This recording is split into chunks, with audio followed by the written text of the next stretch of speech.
आज के लेक्चर में आप सभी का स्वागत है और आज मैं आपको पढ़ाने वाला हूँ limit of the complex function.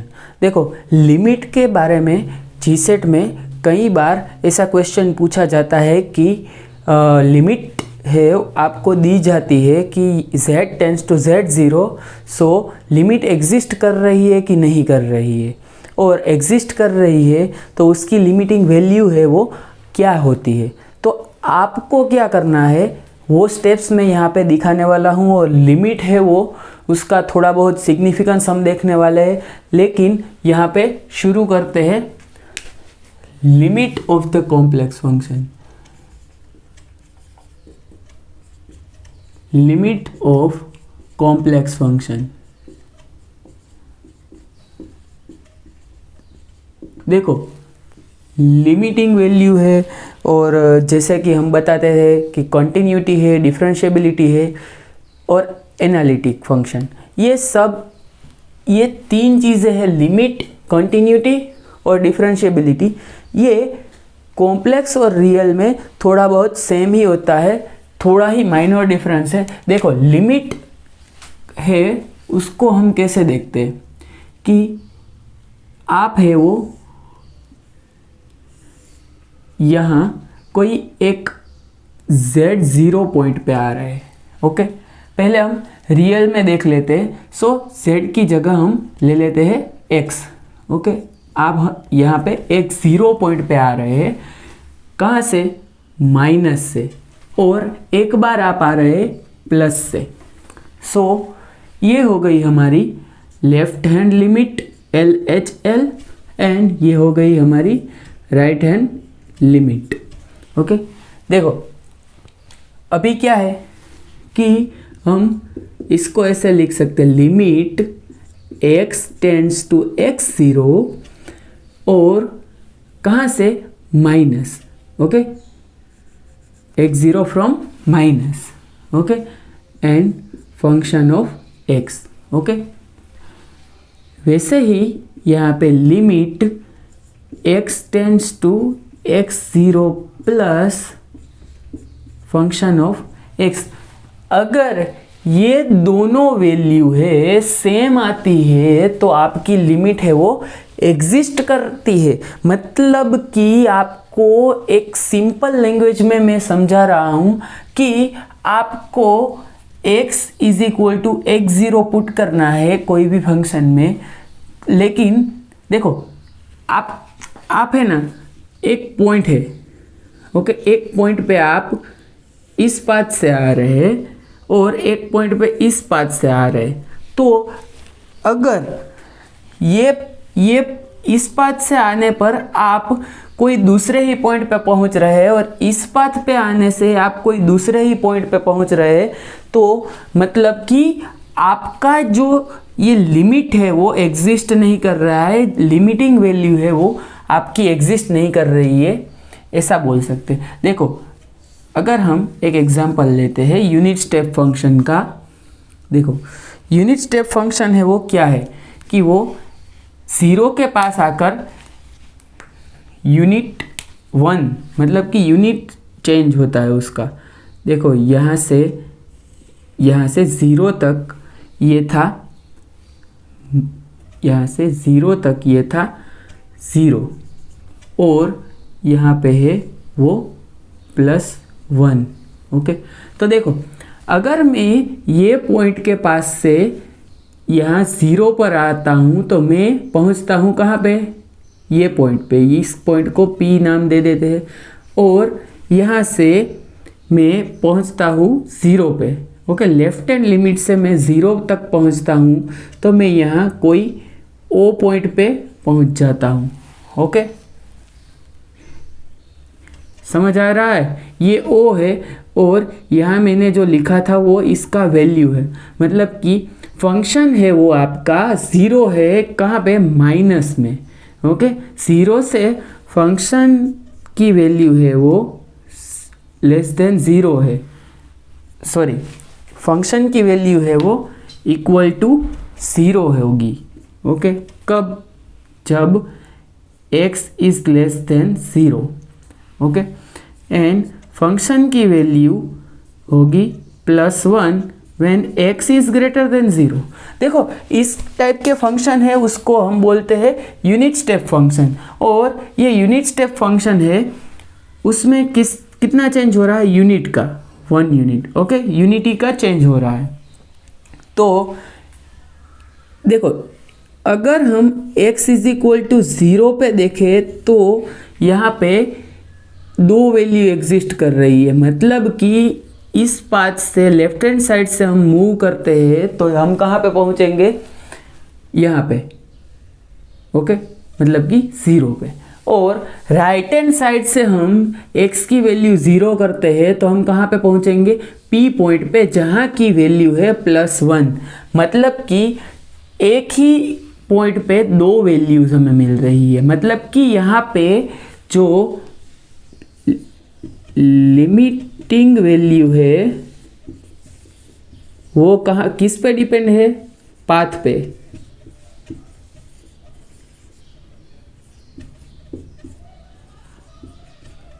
किस पे डिपेंड कर रहा है, पाथ पे। अगर इस साइड से आ रहे हैं तो P पॉइंट पे पहुंच रहे हैं, लेफ्ट हैंड साइड से आ रहे हैं तो O पॉइंट पे पहुंच रहे हैं। सो देखते हैं चलो कि कैसे इसका रिप्रेजेंटेशन होता है। ओके, देखो ये हो गया हमारा रियल वाला केस, ओके, और अभी हम करने जा रहे हैं हमारा कॉम्प्लेक्स केस। ओके, देखो अभी फंक्शन है, आपको f ऑफ z दिया गया है, और एक एग्जांपल ले लेते हैं। चलो, फंक्शन दिया गया है re of z³ upon z³, ऐसा आपका फंक्शन है, समझ गए।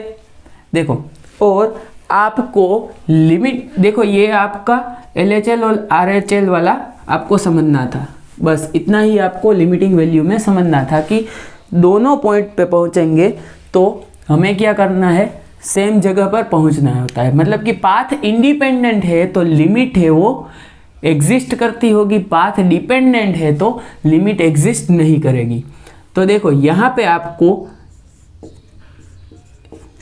लिमिट दी गई है कि z tends to 0 real part of z³ upon z³। देखो अगर आप z टेंड्स टू 0 है वो इसमें पुट करेंगे तो आपको एक 0/0 फॉर्म आएगा। देखो रियल पार्ट ऑफ z³ क्या है, देखो यहाँ पे रियल पार्ट ऑफ z³ आप देख लो कि आपको मैंने बोला था कि रियल पार्ट ऑफ z³ है वो x और y के फॉर्म में क्या हमें मिलेगा। तो यहाँ पे हम लिख देते हैं कि रियल पार्ट ऑफ z³ है वो क्या आएगा, x³ और माइनस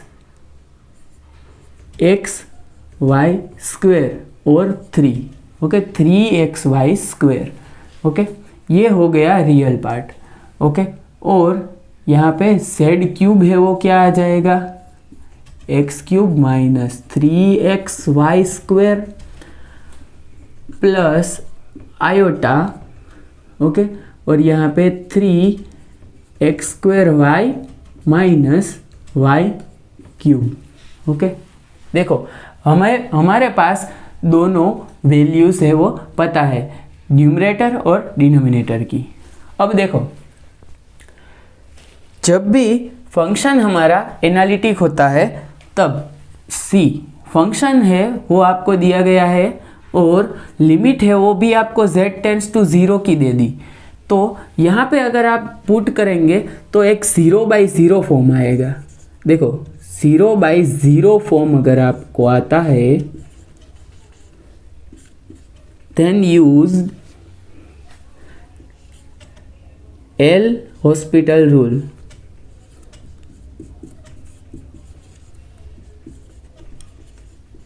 एल हॉस्पिटल रूल क्या है, ओके। देखो रूल क्या है कि जब भी आपको 0/0 फॉर्म आएगा तब एल हॉस्पिटल रूल है उसका यूज़ करना होगा। एल हॉस्पिटल रूल क्या कहता है कि आपको करना है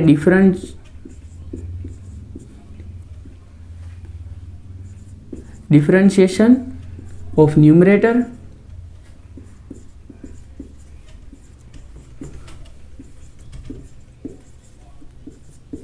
और differentiation of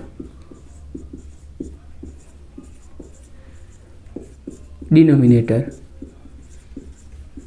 okay, divided by denominator.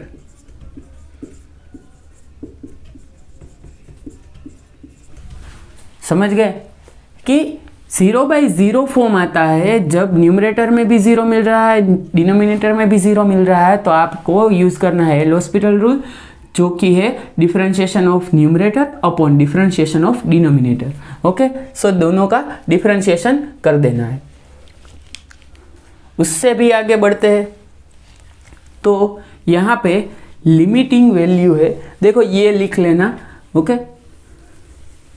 ये बहुत ही इंपॉर्टेंट है, जब कभी भी इसकी ज़रूरत होगी तो मैं आपको बताऊंगा कि यहाँ पे एल हॉस्पिटल रूल यूज़ करना है, differentiation of numerator upon differentiation of denominator. और यहाँ पे हम यूज़ करने वाले हैं क्या कि देखो, जब एक कॉम्प्लेक्स आर्गन प्लेन आप सोच लो, एक कॉम्प्लेक्स आर्गन प्लेन है वो आप सोच लो।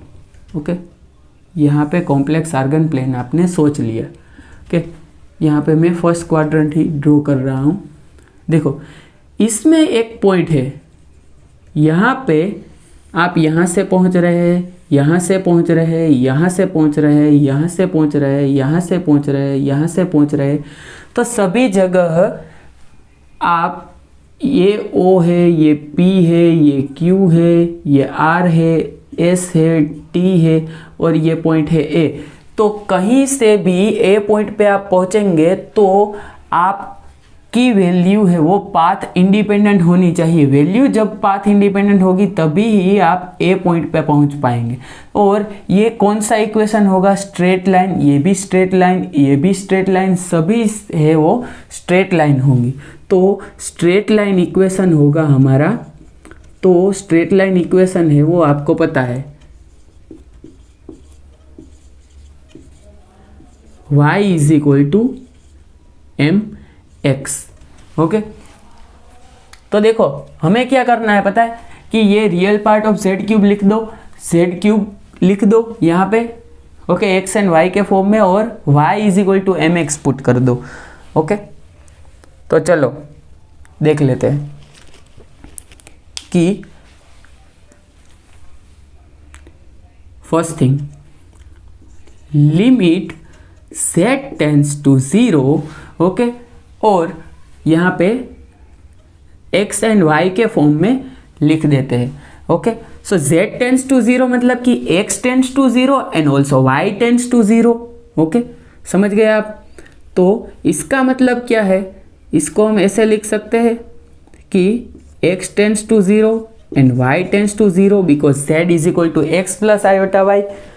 समझ गए आप? तो यहाँ पे मैं x एंड y के फॉर्म में लिखने वाला हूँ। So x tends to 0 and y tends to 0।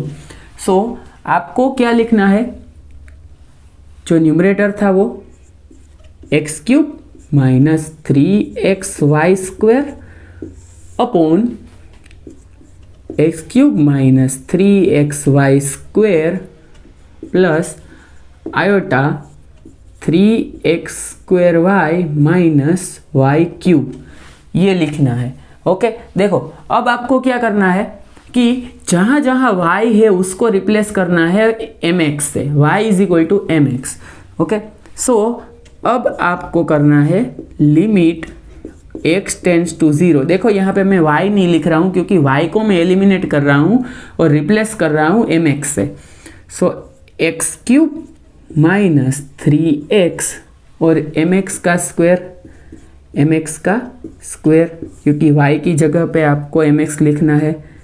यहाँ पे x³ माइनस 3x और y स्क्वायर की जगह पे एक्स का स्क्वायर प्लस आयोटा और 3x स्क्वायर और y की जगह पे mx माइनस यहाँ पे y की जगह पे m cube x cube. Okay, देखो अब न्यूमरेटर में से x क्यूब है वो कॉमन आ जा रहा है, so limit x tends to 0 and यहाँ से x क्यूब कॉमन आ गया तो बचा क्या 1 माइनस 3m स्क्वायर। ओके, बचा ना 3m स्क्वायर। देखो यहाँ पे x क्यूब कॉमन ले लेते हैं तो क्या बचता है, x क्यूब कॉमन ले लिया 1 minus 3m square plus iota. Okay sorry, यहाँ पे ब्रैकेट नहीं आएगा, प्लस यहाँ पे आयोटा इंटू 3m आ गया और minus iota m cube. Okay, इतना आ गया। अब ये एक्स क्यूब है वो कैंसल आउट हो जाएंगे, ये एक्स क्यूब है वो कैंसल आउट हो गए और यहाँ पे हमें क्या मिला, लिमिट x टेंड्स टू 0 और 1 minus 3m square upon 1 minus 3m square plus iota into 3m minus iota m cube.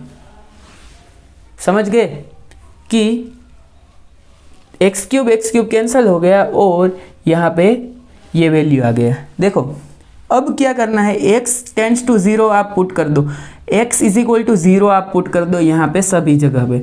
लेकिन आप बोलोगे कि यहाँ पे sir x is equal to 0 कैसे पुट करें, x तो है ही नहीं। तो मतलब कि जो ये वैल्यू है हमारा, ये जो वैल्यू है वो पूरा का पूरा कैसा हो गया, पाथ डिपेंडेंट, पाथ पे डिपेंड हो गया है, पाथ डिपेंडेंट।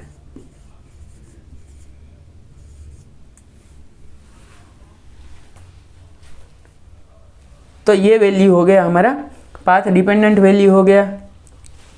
देखो अब आप बोलोगे कि ये पाथ डिपेंडेंट क्यों हो गया। देखो यहाँ पे m आप जब भी कुछ अलग पुट करोगे तो आपका वैल्यू है ये कुछ अलग ही मिल रहा होगा, ये पूरा का पूरा वैल्यू है वो कुछ अलग मिलेगा। यानी कि इसका मतलब हो रहा है कि m मतलब कि क्या, m है वो यहाँ पे है स्लोप है, तो स्लोप का वैल्यू जब भी अलग मिलेगा तब ये फंक्शन है वो आपको अलग अलग वैल्यू दे रहा होगा। मतलब कि अगर आप ये स्ट्रेट लाइन है उसका स्लोप अलग है, इसका भी स्लोप अलग है, मतलब कि ये स्ट्रेट लाइन से आप जहाँ पहुँच रहे हो वहाँ से ये स्ट्रेट लाइन पे नहीं पहुँचोगे। ओके, पॉइंट है वो डिफरेंट हो जाता है, मतलब कि वैल्यू है वो पाथ डिपेंडेंट है। So limit does not exist. क्या है, limit doesn't exist. Okay, limit है वो एग्जिस्ट नहीं कर रहा है। समझ गए आप कि लिमिट है वो एग्जिस्ट नहीं कर रहा है। इसके बाद एक और एग्जांपल देखेंगे ताकि आपको अच्छे से समझ आ जाए, ये आप लिख लेना। देखो यहाँ पे एक दूसरी बात भी बता रहा हूँ कि आपको one type of short trick जैसा है कि अगर रियल पार्ट ऑफ सेट दिया है, कुछ भी रियल पार्ट ऑफ सेट दिया है तो, या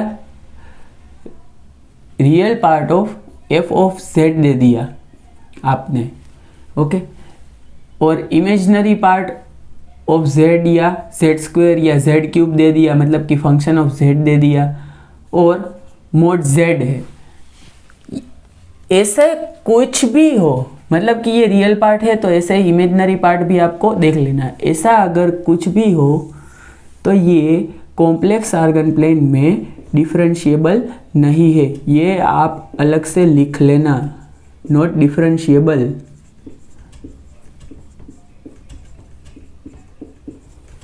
ओके, ये डिफरेंशिएबल नहीं है। और इसका रीज़न भी मैं आपको आगे बताऊंगा कि ये डिफरेंशिएबल क्यों नहीं है। ओके, जब हम डिफरेंशिएबिलिटी की बात करेंगे तो। क्लियर? देखो वहाँ पे भी आपको मैं बताऊंगा, लेकिन यहाँ पे आप पॉइंट नोट डाउन कर लो। ओके, अब यहाँ पे हम चेंज कर देते, हमारा जो प्रॉब्लम है वो चेंज कर देते हैं कि लिमिट है वो आपको फाइंड करनी है, लिमिट है वो आपको फाइंड करनी है कि एग्जिस्ट कर रही है कि नहीं कर रही है। देखो, और आपको अभी क्वेश्चन में दिया जा रहा है z स्क्वायर। देखो सिर्फ इतना ही चेंज कर रहा हूँ। ओके, अगर आपको क्वेश्चन में दे दिया मैंने z स्क्वायर, तो आपको यहाँ पे क्या करना है, लिमिट z टेंस टू 0 और रियल पार्ट ऑफ z क्या था, x cube minus 3x² sorry 3xy square, क्या आएगा 3xy² अपॉन z स्क्वायर मतलब कि क्या, x² minus y² plus 2 iota xy। Okay, अब यहाँ पे y is equal to mx सब जगह पे पुट कर देते हैं, z टेंस टू 0 और x cube minus 3x and mx का whole square upon x² minus m² plus 2 iota x into m, x² m, x into x मतलब कि x² m। देखो अब न्यूमरेटर में से x क्यूब कॉमन आ जा रहा है, limit z tends to 0 c, यहाँ पे मिस्टेक कर दिया है, z नहीं है x लिखना है, क्योंकि z को आपने x और y के फॉर्म में है वो पुट कर दिया है। ओके, यहाँ पे भी x ही आएगा, तो यहाँ पे y भी आएगा। यहाँ पे y को हमने चेंज कर दिया है x के फॉर्म में, सो यहाँ पे x टेंस टू 0 हमने पुट करना है, तो x क्यूब आ जाएगा न्यूमरेटर से, सो 1 माइनस 3m² और यहाँ पे आ जाएगा क्या, 1 minus m² plus 2 iota m। Okay, ऐसा आ गया। तो देखो अब x cube divided by x² करोगे तो ऊपर आ जाएगा x, so limit x tends to 0, numerator में x और 1 minus 3m² upon 1 minus m² plus 2 iota m। अब x टेंस टू 0 पुट कर दो, x इज इक्वल टू जैसे ही आप 0 पुट करेंगे तो पूरा का पूरा जो इसका वैल्यू है वो कैसा हो जाएगा, 0। मतलब कि ये जो वैल्यू है वो कोई भी m की वैल्यू पे डिपेंड नहीं करेगा। ओके, सो 0 आ रहा है, इसका मतलब क्या है कि पाथ इंडिपेंडेंट, क्या है, path independent. Okay, path independent है, सो इसका मतलब क्या है कि लिमिट एग्जिस्ट। ओके, लिमिट है वो एग्जिस्ट कर रहा है और कुछ उसकी वैल्यू आएगी। ओके, तो आपको सिर्फ इतना ही करना है। ओके, अगर आपको पूछा जाता है लिमिट एग्जिस्ट करती है कि नहीं करती है, इसके ये जो एग्जांपल्स है वो हमने समझने के लिए ही लिए हैं सिर्फ। ओके, उसके बाद जैसे प्रॉब्लम्स होते हैं वैसे प्रॉब्लम्स भी हम करने वाले हैं कि लिमिट का प्रॉब्लम है वो कैसे पूछा जाएगा। ओके, तो चलो इसके बाद हम करने वाले हैं continuity of complex function. Okay, so continuity of complex function ये आपको खास याद रखना है। उसके अलावा आप शॉर्ट ट्रिक से वो यूज़ नहीं कर सकते हैं। ये आपको याद रखना ही है कि रियल पार्ट और इमेजिनरी पार्ट है वो एग्जिस्ट नहीं करता है, उसका डिफरेंशिएशन है वो एग्जिस्ट नहीं करता है। ओके, यहाँ पे कंटिन्यूटी ऑफ कॉम्प्लेक्स फंक्शन लिख देते हैं।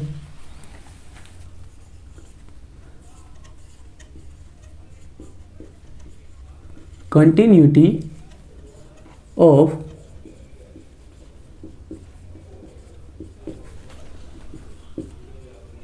Complex function. तो देखो, कंटिन्यूटी ऑफ कॉम्प्लेक्स फंक्शन है, उसको हम कैसे देख सकते हैं कि पहले क्या है कि कॉम्प्लेक्स के पहले रियल है, उसमें कैसे कंटिन्यूटी करते हैं। रियल फंक्शन में देख लेते हैं। देखो, पहले तो फंक्शन है ना, उसको function F of X is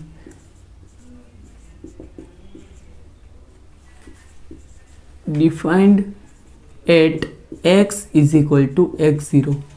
देखो, पहले तो फंक्शन है, उसकी वैल्यू है वो डिफाइन होनी चाहिए x is equal to x0 पे। और दूसरा, limit x tends to x0 minus f of x equal to limit x tends to x0 plus f of x and limit x tends to x0 and x is equal to x0। Okay, देखो मतलब कि यहाँ पे function है वो continuous कब होगा, ये दो कंडीशन सेटिस्फाई करना चाहिए। पहला तो फंक्शन है वो डिफाइन होना चाहिए x is equal to x0 पे। मतलब कि अगर आपको ऐसा दिया गया है कि 1 upon x minus 1 and limit x tends to 1 दिया गया है, तो अगर आप यहाँ पे पुट करोगे x is equal to 1, so 1 minus 1 हो जाएगा 0 एंड 1 अपॉन 0 हो जाएगा which is equal to infinity. Okay, so अगर ऐसा आपको यहाँ पे अगर आ गया तो आप क्या करेंगे कि ये फंक्शन है वो डिफाइन नहीं है। लिमिट पे फंक्शन अगर डिफाइन नहीं है तो आपकी पहली कंडीशन है वो सेटिस्फाई नहीं हो रही है। ओके, सो ये पहली कंडीशन मैंने बताई कि फंक्शन है वो डिफाइन नहीं है। और फंक्शन जहाँ पे डिफाइन नहीं होता है उसे क्या कहते हैं हम, singular point. Okay, a point where function is not defined, आप लिख लेना कि a point where function is not defined it is called singular point of that particular function. और आपको ये सिर्फ लिखना है डेफिनेशन, इसके बाद सिंगुलर पॉइंट की हम डिस्कस करेंगे। उसके 1 और 2 लेक्चर होंगे कि सिंगुलर पॉइंट किसे कहते हैं, सिंगुलैरिटी कैसे होती है, कितने टाइप की सिंगुलैरिटी होती है। देखो, ये हमने रियल वाली बात कर ली। अब यहाँ पे कॉम्प्लेक्स में क्या होगा, सिर्फ एक ही कंडीशन एक्स्ट्रा आएगी। ओके, तो देखो, function is f of z is called continuous if it satisfied the following conditions. Okay, following conditions. देखो, फंक्शन है वो कंटिन्यूअस कहा जाएगा कब कि जब ये 3 कंडीशन है वो सेटिस्फाई करेगा। एक तो f of z is defined at z equal to z0। मतलब कि पहला तो फंक्शन है वो डिफाइन होना चाहिए, मतलब कि z इक्वल टू z0 जो है, z0 है यहाँ पे फंक्शन का सिंगुलर पॉइंट नहीं होना चाहिए, मतलब कि फंक्शन की वैल्यू है वो इनडिफाइनेट नहीं होनी चाहिए, मतलब कि इनफाइनाइट नहीं होनी चाहिए। दूसरा, यहाँ पे लिमिट जो है वो एग्जिस्ट करनी चाहिए, limit z tends to z0 of f of z should exist. And third one, limiting value of the function at z equal to z0 and function at z equal to z0 both are equal. Okay, सो ये third condition है वो क्या कह रही है कि limiting value है z tends to z0, वो फंक्शन में जब z is equal to z0 put करते हैं वो दोनों सेम ही होना चाहिए, तभी है वो हमारा जो फंक्शन है वो कंटिन्यूअस कहा जाएगा, अदरवाइज फंक्शन है वो कंटिन्यूअस नहीं कहा जाएगा। समझ गए आप कि फंक्शन है वो कंटिन्यूअस कब कहा जाएगा और कंटिन्यूअस कब नहीं कहा जाएगा। Clear? Okay, continuity of complex function में इतना ही है, इतना आप याद रख लो। उसके बाद जैसे जैसे हमें यहाँ पे ज़रूरत पड़ेगी तब वैसे पॉइंट्स हम बताते जाएंगे। ओके, ये 3 कंडीशंस है वो सेटिस्फाई करनी चाहिए। ओके, अब यहाँ पे मैंने बताया था कि कंटिन्यूटी के बाद हम डिफरेंशिएबिलिटी पे थोड़ा डिस्कस करेंगे, लेकिन एक लिमिटिंग वैल्यू का जो प्रॉब्लम है वो हम देख लेते हैं कि कैसे लिमिटिंग वैल्यू वाले प्रॉब्लम से वो पूछे जाते हैं।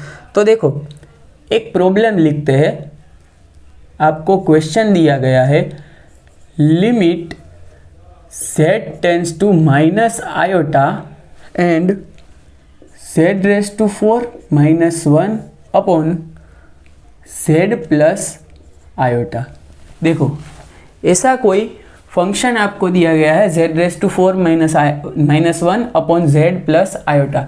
देखो, अगर यहाँ पे सॉल्यूशन में हम लिखें, देखो इसमें करना क्या है पता है कि आपको लिमिट है वो एग्जिस्ट कर रही है कि नहीं कर रही है। देखो, अगर नहीं कर रही है तो लिमिट डज नॉट एग्जिस्ट आपको बताना है, और अगर कर रही है तो कितनी वैल्यू आ रही है। ओके, सो यहाँ पे वो वैल्यू हम फाइंड करेंगे अगर लिमिट एग्जिस्ट कर रही है तो देखो, पहले हम क्या करेंगे कि z tends to minus iota है वो यहाँ पे पुट कर देते हैं। तो देखो, अगर z tends to minus iota put कर दिया तो minus iota raise to 4 minus 1 upon z की जगह पे लिख देते हैं हम माइनस आयोटा प्लस आयोटा। देखो, माइनस रेज टू 4 मतलब तो प्लस ही हो गया, माइनस का इवन पावर है तो, और आयोटा रेज टू 4 अगर आप करेंगे तो 1 आ जाएगा। So 1 minus 1 upon minus iota plus iota. So ये हो गया कुछ 0/0 फॉर्म। देखो, ये एग्जांपल मैंने स्पेशली आपको एल हॉस्पिटल रूल कहाँ पे यूज़ करना है उसके लिए ही करवाया है। समझ रहे हैं किसके लिए करवाया है कि ये 0/0 फॉर्म आ गया है, तो इसमें आप ऐसा नहीं कह सकते हैं कि लिमिट है वो एग्जिस्ट नहीं करेगी या करेगी, तो इसको आपको सोल्व करना होगा। सो ये 0/0 फॉर्म आ गया, मतलब कि एल हॉस्पिटल रूल लगा दो। L hospital rule, L hospital rule क्या कहता है, मैंने अभी थोड़ी देर पहले बताया कि जब 0/0 फॉर्म आ जाता है तो हमें न्यूमरेटर का डिफरेंशिएशन करना है और डिनोमिनेटर का डिफरेंशिएशन करना है। देखो, तो अब यहाँ से देखते हैं कि न्यूमरेटर का डिफरेंशिएशन और डिनोमिनेटर का डिफरेंशिएशन करना है कि z raise to 4 minus 1। So यहाँ पे limit z tends to minus iota and यहाँ पे 4z³ हो जाएगा इसका डिफ्रेंशिएशन। ओके, 4 यहाँ पे आगे आ जाएगा और 4 - 1 मतलब कि 3 हो गया, और 1 का डिफ्रेंशिएशन हो गया 0 विथ रिस्पेक्ट टू z, और यहाँ पे z का डिफ्रेंशिएशन हो जाता है 1 और आयोटा का डिफ्रेंशिएशन हो गया 0। सो यहाँ पे हमें मिल जाएगा लिमिट, जैसे ही हम माइनस आयोटा यहाँ पे पुट करेंगे तो ये लिमिट लिखने की हमें ज़रूरत नहीं है, तो हमारी लिमिटिंग वैल्यू आ जाएगी 4z की माइनस आयोटा रेस टू 3, मतलब कि 4, देखो माइनस रेस टू 3 मतलब कि माइनस, और आयोटा रेस टू 3 मतलब कि माइनस आयोटा। देखो एक माइनस यहाँ से आ गया, ये माइनस से, और आयोटा रेस टू 3 से माइनस आयोटा आ गया, सो ये माइनस माइनस हो गया प्लस, मतलब कि 4 आयोटा। समझ गए? तो यहाँ पे देखो वैल्यू भी मिल रही है हमें।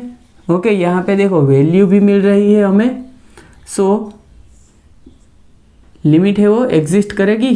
हाँ, लिमिट एग्जिस्ट करेगी, लिमिट एग्जिस्ट।